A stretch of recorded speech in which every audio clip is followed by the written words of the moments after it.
Hey guys, check out Italian Wine Unplugged 2.0, brought to you by Mama Jumbo Shrimp, a fully updated second edition, reviewed and revised by an expert panel of certified Italian wine ambassadors from across the globe. The book also includes an edition by Professore Attilio Scienza, Italy's leading vine geneticist. To pick up a copy today, just head to Amazon.com or visit us at MamaJumboShrimp.com.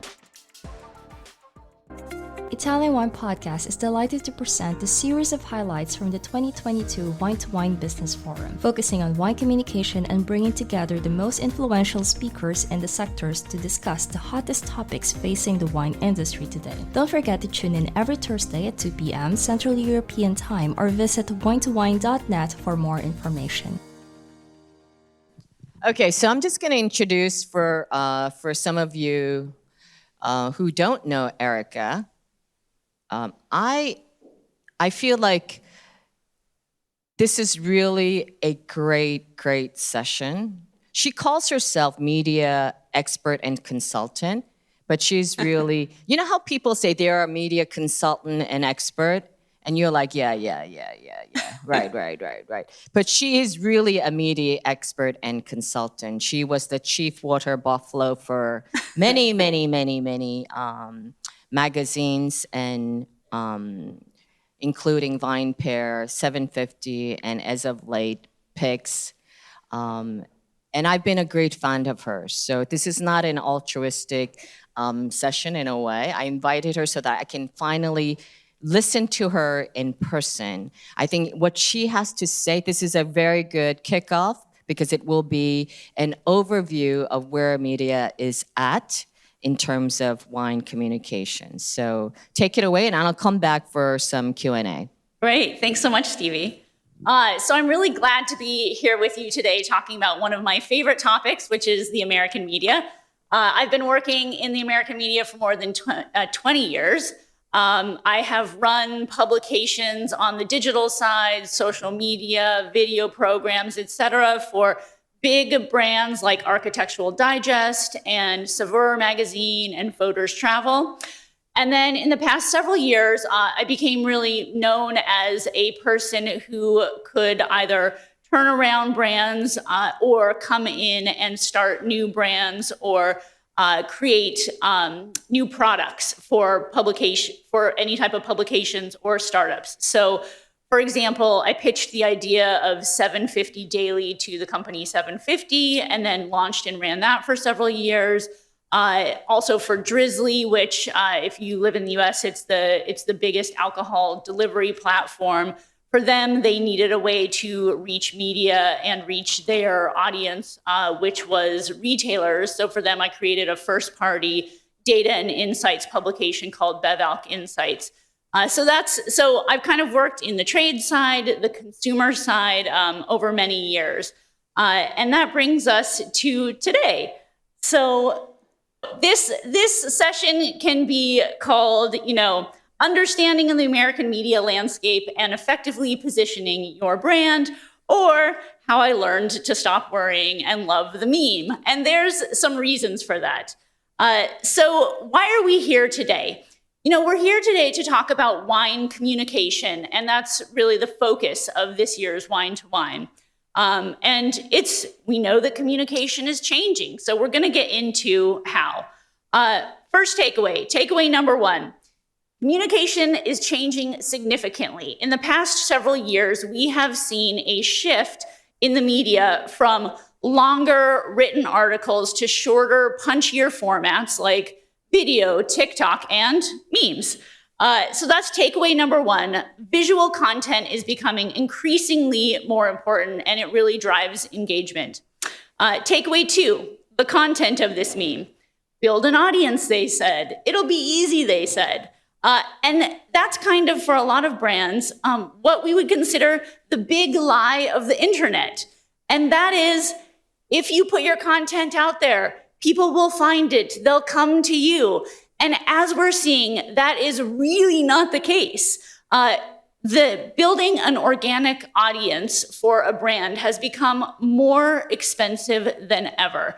That's because over the past several years, really since about 2018, organic social reach has cratered. And at the same time, the cost of advertising on really any platform out there through social media, through Google search ads, et cetera, has risen and risen and risen. So we know that it is harder and more costly than ever to build your own audience. And that brings us to takeaway number 3, which is, why should you care about the media? There's a good reason, and it's because connecting with and through the media for brands is one of the most cost-effective channels and one of the ways that you can reach big audiences. So, we know that media platforms have scale, and there are tips and techniques that you can use to better position your brand and to work effectively with the media. So those are some of the things we'll talk about today. First, let's look at what's happening in the overall media. So this slide shows the decline in newsroom employment. And really, there's no question about it. It's a tough time to work in journalism.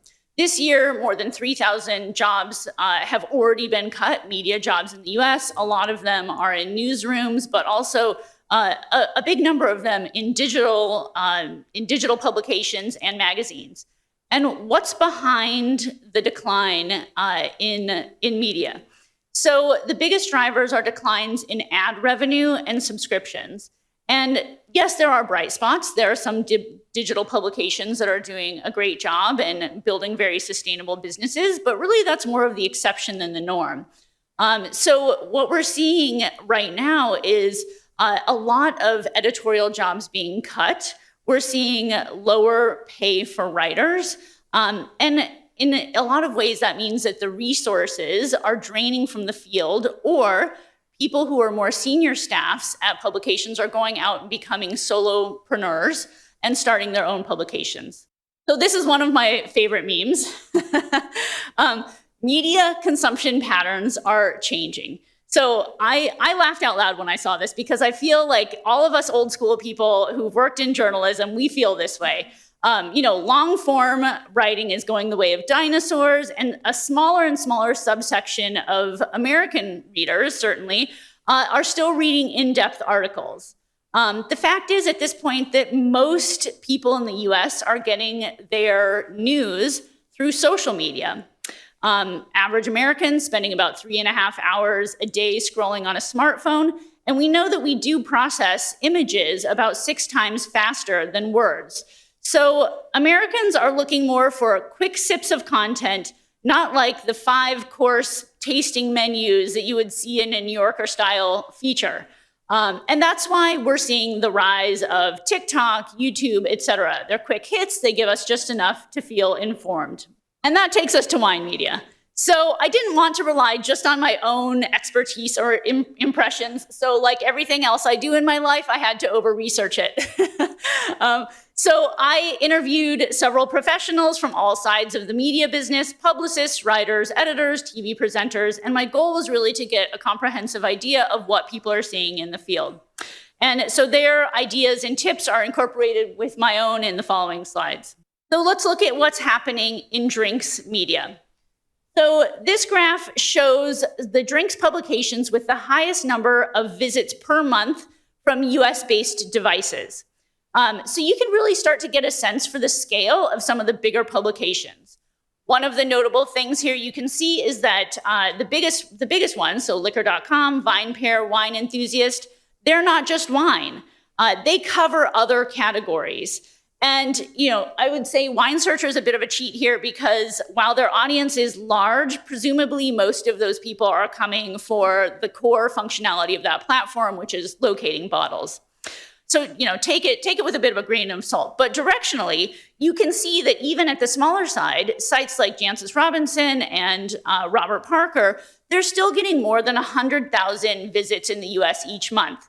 And that's a lot of eyeballs on wine content. So, you as a brand or a region, you want to be there to get your product in front of these wine-focused consumers. So that's one point. There's scale here that you can access. Point number 2, it's not reflected on this side, but we need to talk about it, which is upheaval. There's a lot of it in the drinks media. The drinks media is very much a microcosm of what's happening in the rest of the media space. And how does that play out? Well, we've seen closures of publications like Falstaff and the drop at Pix. We're also seeing ownership changes like Jancis Robinson, which was acquired by private equity and then recently did a round of layoffs. And we're seeing businesses shift in real time. So Decanter, for example, recently announced an expanded US editorial staff as it's looking to grow its business, its audience, and its advertising in the US. Wine Enthusiast, it recently expanded into hard seltzer and spirit reviews. That came as a surprise to a lot of people, but it really lines up with what we're seeing in terms of consumer trends. So that brings us to point number 3, also not represented here, but needs to be mentioned, which is fragmentation. I touched on that a little bit, but everyone that I spoke with for today's presentation remarked on this. So there are a lot of these little micro publications popping up everywhere. They're small in scale, they're very specialized. And this is happening as senior staffs leave the bigger publications and start their own ventures. So, we've got Jane Anson's Inside Bordeaux. We've got Karen O'Keefe's Italian Wine Reviews. We've got Lisa Perotti Brown's The Wine Independent. And these publications may just have a fraction of the reach or readership of some of the bigger publications, but they have something else which is valuable, which is really engaged readerships.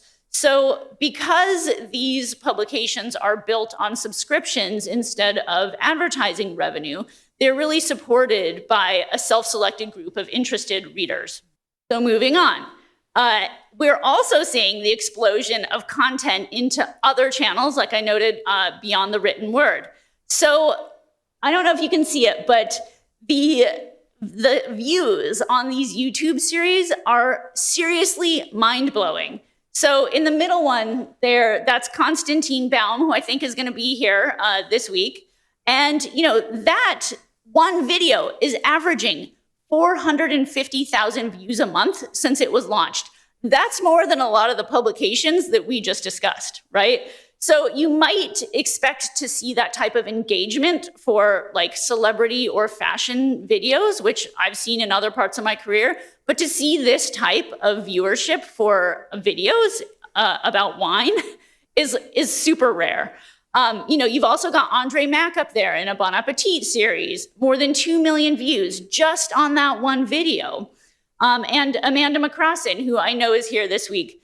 So she's on TikTok, and this video, this TikTok video, it was discussing a really obscure, the use of port tongs on opening older wine bottles, and it's got 200,000 likes. So it's very exciting to see this level of engagement, and it speaks to the increasing importance of video and visual formats.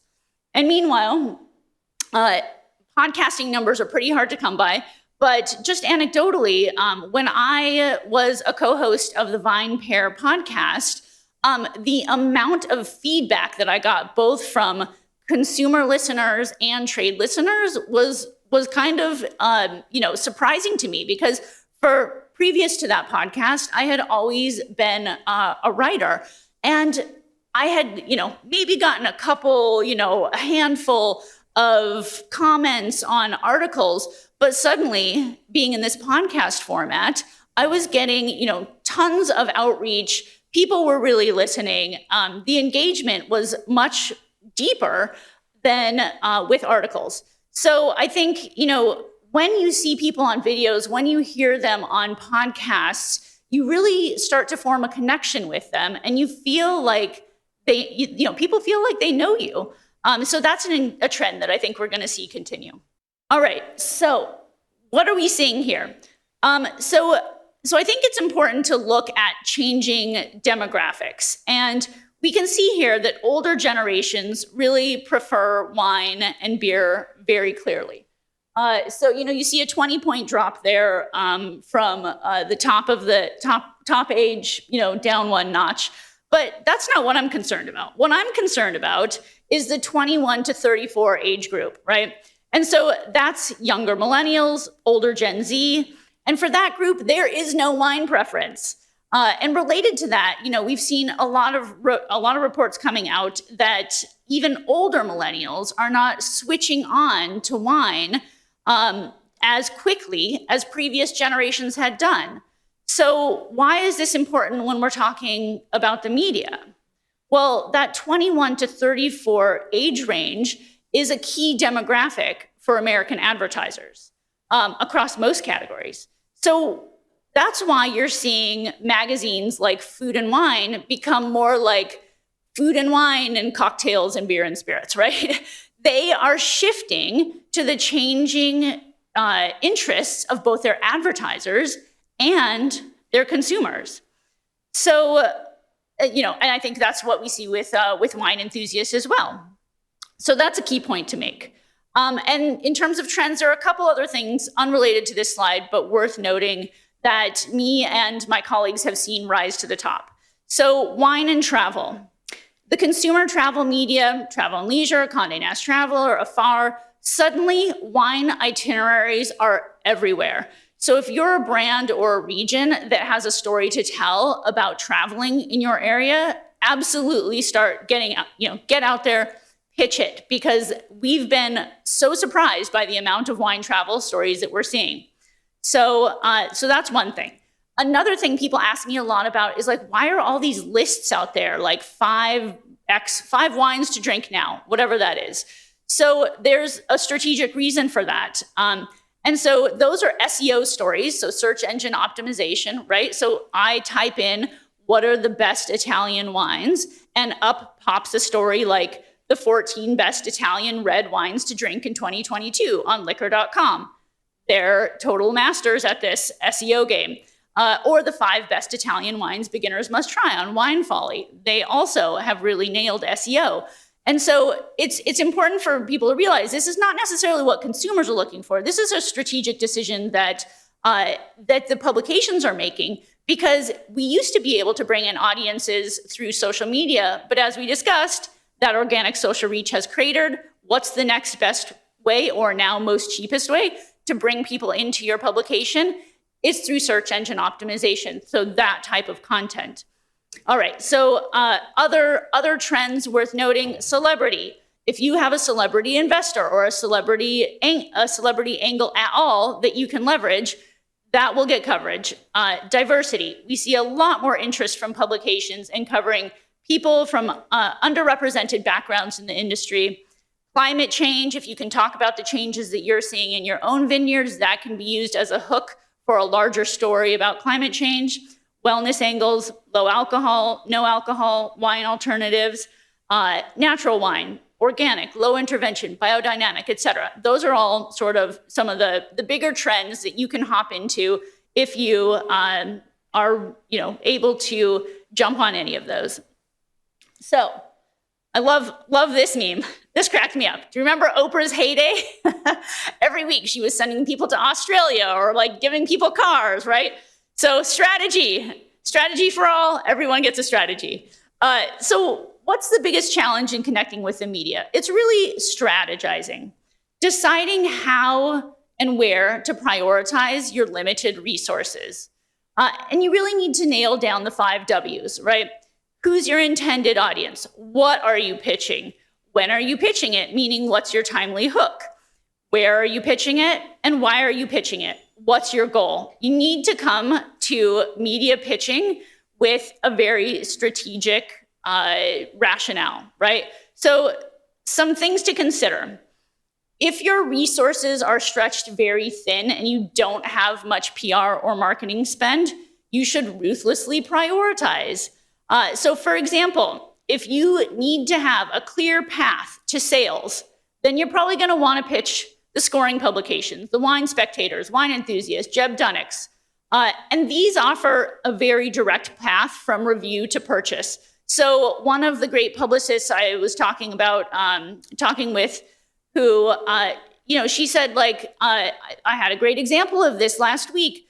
There was one of my clients got a 91-point score, and then the next day their distributor called and ordered 1,100 cases. So that's that type of clear attribution that we're talking about when scores lead to sales.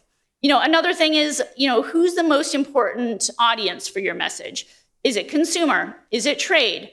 Well, if on-premise is a major channel for you that is very important to your business, then you need to be pitching and advertising in places where somms go, like trade journals, Guild Somm, podcasts, educational resources, things like that.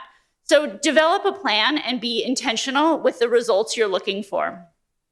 All right, so let's get into some tips. So I won't go through each of these, but a couple of thoughts to consider. I firmly believe that the best way to get media attention is to offer a direct connection to your winemaker or owner.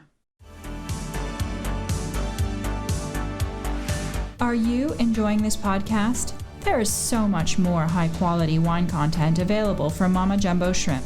Check out our new wine study maps or books on Italian wine, including Italian Wine Unplugged and much, much more. Just visit our website, mamajumboshrimp.com. Now, back to the show. Wine communicators love wine. That's why we're doing this. It's certainly not for the money. And so it's no surprise that people like Dan Petrosky of Massican Wines or Laura Catena of Catena Wines, they get an outsized level of attention in the press. And that's because they're constantly out there working the room. They're talking with communicators, telling their stories. And so whoever is the face of your winery, leverage them. Authenticity. Writers, editors, TV presenters, everyone emphasize this point. They want to hear from producers and they want to know what's actually going on. So just, don't just say all the shiny, happy marketing stuff. Be real. Talk about the struggles that you're facing and how you're adapting. And these stories, they build trust and get communicators rooting for you. And the more invested someone feels in your story, the more they're going to want to help you succeed. Another thing, target trade influencers. People in the trade can be powerful, informal brand ambassadors. So wine communicators like me tend to be laser focused on what people are saying in social media. So if I see someone post about a wine, I'm probably going to look up that wine if I'm not familiar with it. And I'm going to say, what is this wine? I'm going to want to try it. And for the wine communicators I talked with, a lot of people said that's the number one way that they find out about wines. They see someone put something up on social media, and then they look up the wines themselves. Another thing is offer communicators interesting tasting experiences, right? So several publicists have told me that the way they got Bruce Sanderson or Eric Asimov or Ray Isle to taste their wine was to offer a vertical tasting with a winemaker. And those types of one-on-one experiences, they get people excited. It's access, it's exclusivity, and that can result in significant coverage. So think about who you want to reach and offer them something big, so to speak. All right, improving social media presence. So why are social media channels important in the greater context of media? Well, as we just said, one of the first places that wine communicators go to learn about your brand is social media. And these winemakers all do a great job of telling their story. So Cristiana Tiberio of Tiberio in Abruzzo, Deirdre Heekin of La Garagista in Vermont, Raj Parr of Phelan Farms in Southern California, and Martha Stuman of Martha Stuman Wines in Northern California. I would suggest looking at their feeds. So none of them have a big budget like Ferrari Trento or Gallo, but they use social media platforms effectively. And here I'm just showing some Instagram examples, but this advice applies to all platforms. So when I'm looking at Cristiana Tiberio's feed, her messaging is clear and consistent. She's aligned with the cause of autochthonous varieties and organic farming. She's all about varietal purity. She only vinifies and ages in stainless steel. And she's been singing that message for 10 years. It's consistent and it's clear. And her feed, like others here, they tell a story, even if it's not photogenic. So Raj Parr pruning vines is not particularly photogenic, but it tells the story that he's in the vineyard doing the work. So show those behind the scene images and show some personal flavor. Whoever the face of your winery is, let that personality, let that passion shine through. Another easy tip that it blows me away that not more wineries are doing this. I don't know if you can see the small bar up there, but this is a Tablas Creek's website. And the point I'm making here, Tablas Creek gives easy, quick access to their logos, high-resolution photography, videos, contact info for their US and international distributors, tech sheets, wine labels, and bottle shots for every single wine they make. And in talking with my media colleagues, the number one thing they said is that all brands should invest in a bank of high-quality photography and make that available easily without login. I can tell you as an editor that I have chosen Tablas Creek to illustrate more articles than they probably should have been chosen for, just because it's easy. Everyone's on deadline. Art directors, editors, writers, everyone's on deadline. They just want to get the images and move on with the story. So if a brand can make it dead easy to work with them, they're going to be selected more often than not. All right, this one, public relations. I gotta say, it is a big deal. So in this day and age, I think that working with market-specific PR is more important than ever. They are your boots on the ground. They have existing relationships with writers. They're the face of your brand in the American market. So when you're looking for a publicist, here are some things to consider. You should research them, you should interview them, you should make sure that they have the right contacts. Are you looking to reach scoring publications or SOMs and retailers or consumer media? There are publicists who specialize in all of those areas. And I really encourage you to think about your PR team as a collaborator. So I talked with one of the companies who's here today. They have a great framework and methodology that's been yielding excellent results for them. So first, they reach out to a communicator on LinkedIn to assess their interest and learn about their preferences. Then step two, they put the communicators on various outreach tracks where they may be receiving samples or invitations to relevant Zoom tastings. Then step three, then if that works out, then they are invited to a one-on-one experience. And then if that works out, that might yield a trip. So the point here is that there's a strategic escalation of engagement based on early successes. So if a communicator appreciates the wine and is highlighting them, then they'll continue to be nurtured. So I think that's another point about being strategic, having a framework of engagement. And my advice really is to hire a team who can work with you on a strategic level like that, and then let them do their work. So I can't tell you the number of publicists I talk to who say, like, you know, my client is in another country, and they don't know the American market, but they're very resistant to the ideas that I have. And as a result, you know, unfortunately, I think a lot of wineries don't get the kind of impact they're looking for because they don't trust their experts on the ground. So I think, you know, my takeaway is trust your publicist and let them do the work. All right. So lastly, meet people where they're at. So podcasts are booming in the US, and alcohol brands are now joining the ranks of advertisers. So key wine advertisers right now who are spending millions of dollars a year are Constellation, Wine.com, Total Wines, and more. And the exciting thing is you can really target the type of listener that you're looking for. So we've talked about how audiences are becoming more niche and focused, and this is a great example. So Naked Wine spent more than $1 million this year on podcast ads. They're looking for general consumers to sign up for their wine deliveries. And they've been targeting history and news podcasts with direct response ads, talking about how Naked Wines takes the guesswork out of wine selection. So that is very specific. They're looking for a general consumer, and that's a great place to reach that type of consumer. Now, for a niche opportunity, there's something like the Four Top. The Four Top, their audience is very wine trade centric. It's hosted by a wine author and a master of wine. So Erath Wines, presumably, I haven't talked to them, but presumably they're looking to reach that trade audience. And they are doing something very cool. They've taken over, they're doing sponsoring the entire season.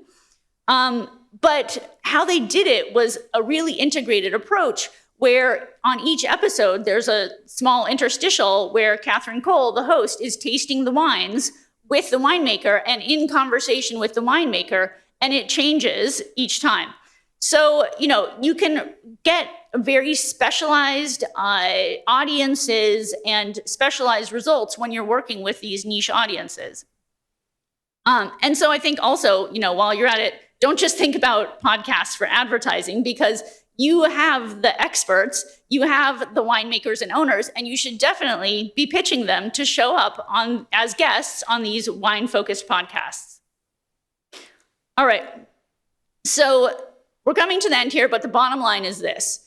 Connecting with and through the media is one of the best options for you to reach audiences at scale, to build brand awareness and to help people discover your product. So if you don't already have a media strategy dialed in, take some time to hone one so it aligns with your business goals. And my hope is that you've gotten a few actionable tips, takeaways here that will help you get a more organic media placements and possibly some fresh ideas for paid media placements as well. So I know we're gonna move to Q&A, but know that I'm here and I would love to help. Again, I love nothing more than talking about media and how to tweak or redefine or build products that can help you reach the audiences you're looking for. So my email, I didn't actually put it up here, but it's erica.duecy@gmail.com. You can find me on social media. And I'm happy to talk with you about your content strategy and your approach to engaging with the media. And if you see any good wine memes out there, be sure to tag me. I'd love to see them. Thanks so much for listening. Okay, thank you, Erica. We'll take some questions from the audience now. Thank you, Erica. I just wanted to ask you, so you've drawn a nice picture about how the landscape is changing in terms of media. What about the budget that you need to allocate to media and PR? Has that changed quite a lot with the change of channels and things? Yeah, I think it's really more coming at it from a very strategic perspective. So I think what I used to see is more of the spray and pray type approach. Whereas now I think you really have to understand from from an ROI perspective, what is your specific goal? And then, so I think it's actually much more of a kind of hands-on approach of saying okay, do I need scores that translate into sales? Am I looking for brand awareness? And then depending on that, that's how you make decisions. But I think that from a budget perspective, it could range so tremendously. I mean, if you're a very small brand, then like I was saying, you absolutely need to ruthlessly prioritize there and really go for what is going to have the highest, measurable ROI. But then for bigger brands, I think it's really about being strategic about the specific audience you are reaching and how you're reaching it. So for example, I would say, did you used to advertise, take out a full page ad in a magazine? Well, I think there are smarter ways to spend that money now. And that might be something sponsoring some episodes on a podcast where people are actually hearing more about your message, and you maybe have a podcast host who is tasting the wines, and so you're getting that additional layer of trade reinforcement. So I think there's smarter ways now of spending the money, but the budgets could range so tremendously. That was awesome. Thank you, Erica. A question for you, as a writer or an editor, if someone is bringing you a winemaking talent or you've agreed to take the meeting, how much of the conversation are you interested in being kind of the background and the story of the winery versus kind of the personality pieces and a lot of what you've talked about today? Mm-hmm.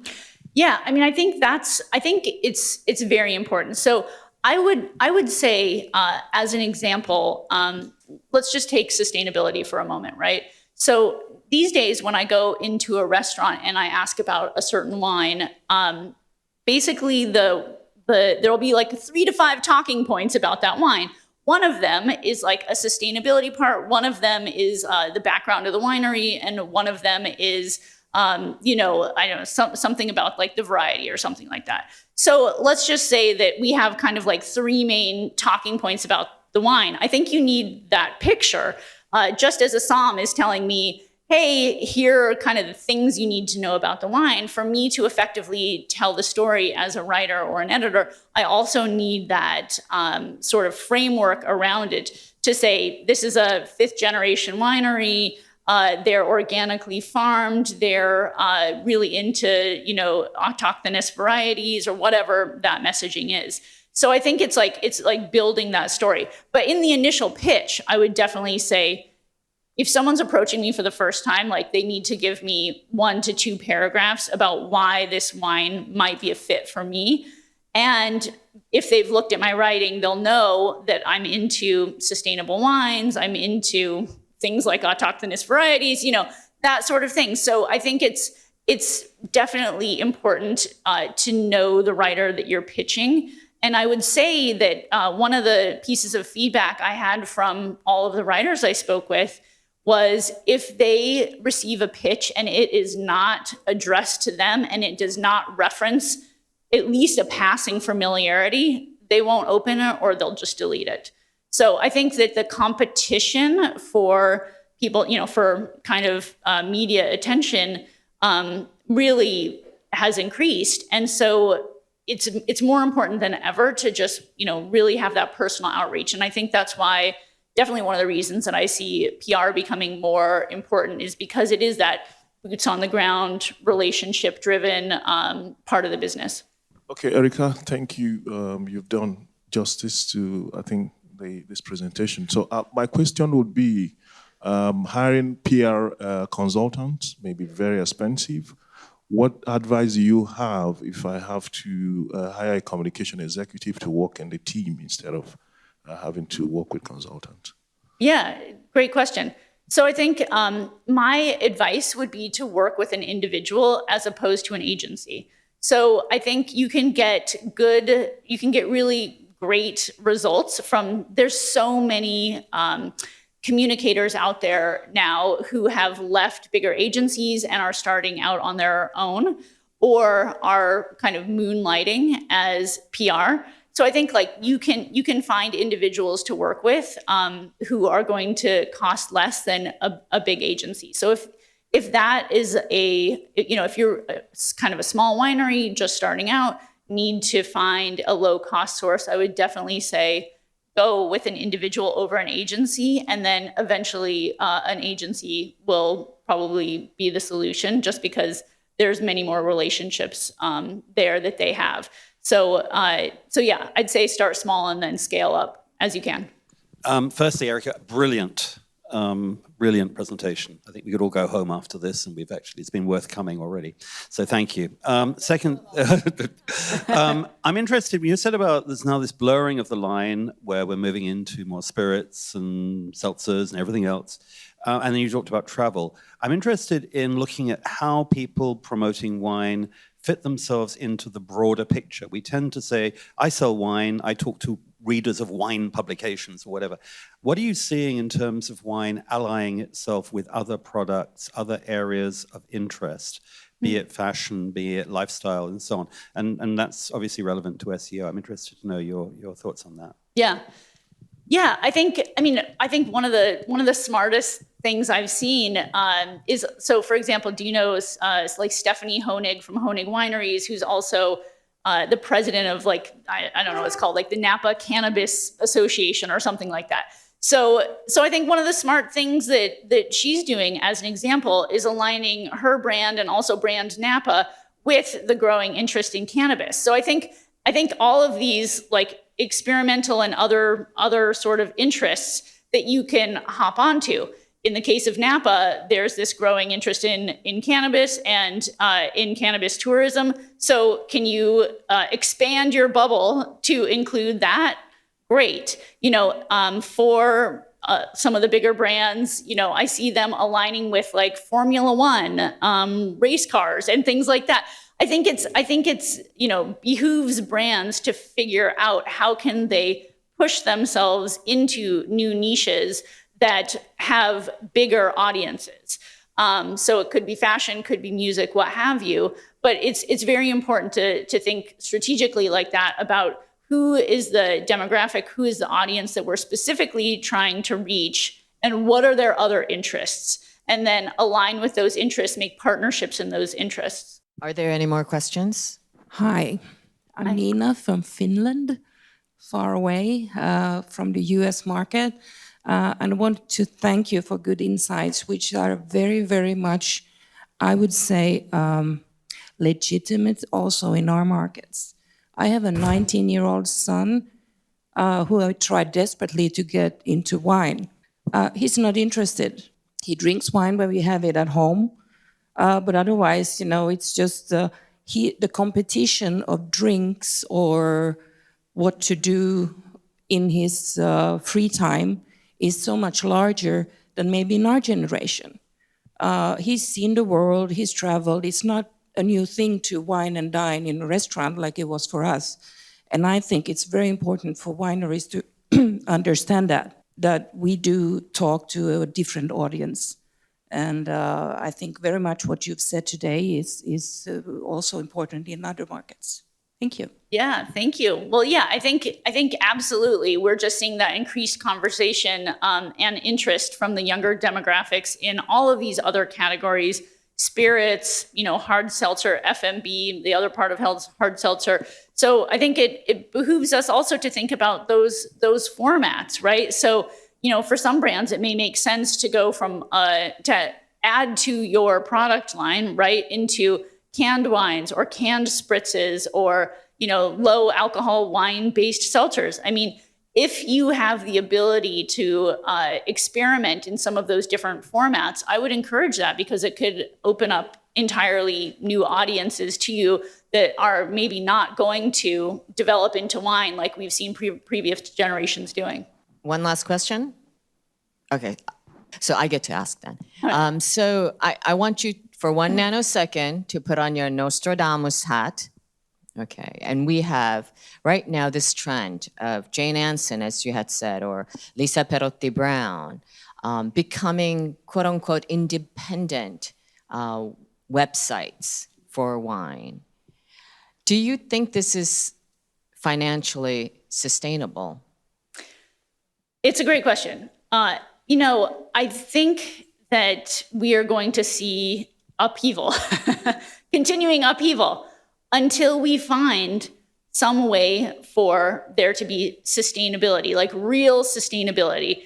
I don't mean venture equity and private equity coming into journalism and trying to change things around, because we've seen that go disastrously in the States for a lot of publications.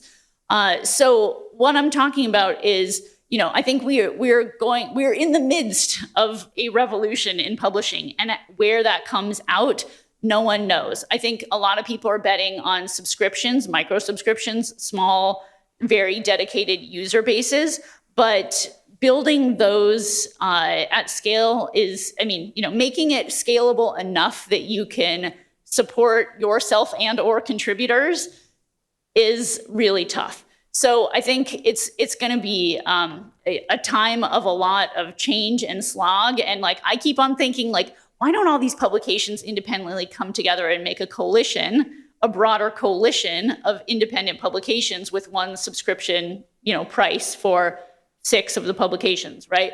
Maybe that's an answer. But I do think it's kind of unrealistic to expect a large audiences coming to some of these very niche publications. So either the price is going to have to go way up, or they're going to have to find some way to scale.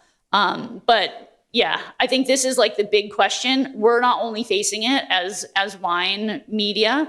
I think the rest of the media space and specialty media is facing it as well. So it's a huge time of change, and where that ends up, anyone knows.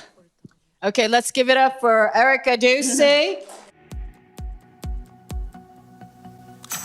Listen to the Italian Wine Podcast wherever you get your podcasts. We're on SoundCloud, Apple Podcasts, Spotify, Himalaya FM, and more. Don't forget to subscribe and rate the show. If you enjoy listening, please consider donating through ItalianWinePodcast.com. Any amount helps cover equipment, production, and publication costs. Until next time, cin cin.